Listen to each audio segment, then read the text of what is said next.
The village is behind them, faded into the colors of a late summer sky. When they departed, Amani had held fast to Sophia's hands until she promised to come home again, in time. To Zavala, Amani gave only a nod and a sad smile. Soon the stone structures of the Iron Lord encampment rise on the horizon. Zavala and Sophia pass where they first found Hakim. The bodies are gone, the blood long soaked into the earth. The burned trees have new growth around their wounds.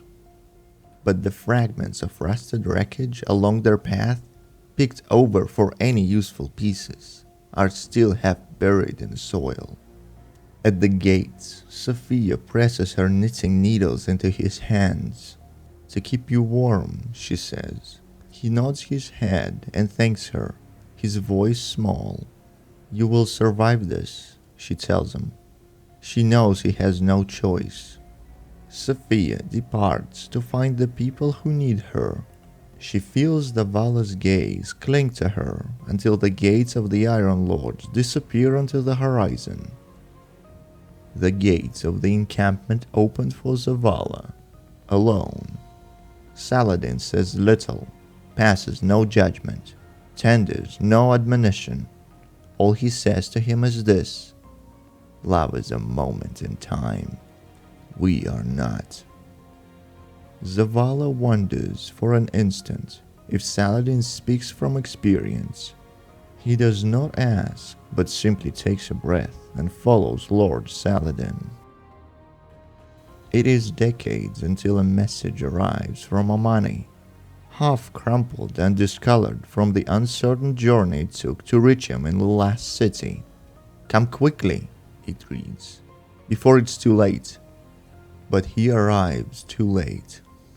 Amani stands at the grave among the mourners, stooped, old. He nods to her, catching her eyes for a moment. A sad, familiar smile crosses her lips again before she returns the gesture in silent thanks. He waits until most have left before he approaches the headstone. He holds a flower, picked on his journey. It was fresh when he found it, but its petals are bruised now as he gently places it on the churned earth of her grave. Zavala rises and sees a woman standing beside him. They have the same eyes, warm and kind. Her daughter. "How did you know her?" she asks. His breath catches, unsure of how to answer a simple question from one mourner to another. "I am an old friend," he says, unable to keep the weariness from seeping into his words.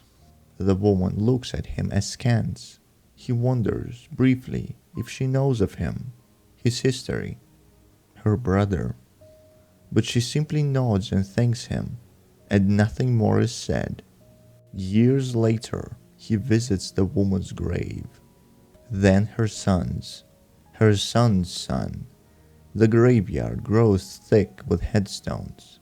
He makes the journey each time. They do not come to the lost city for 10 generations. The hidden tell him when they are born, when they are sick, and when they die. He never speaks to them when they are alive, but at each grave he leaves a token and a question. "Can you forgive me?" The Red War does not claim them, but when the city grieves for those lost to the Vex and the endless night, Zavala grieves for the last of Sophia's descendants. This time there is no body for a grave. Now Zavala sits at his desk. The knitting needles are worn with use. He holds them carefully, remembering how she had placed his fingers so that he could follow her movements. He casts on a length of yarn and begins again.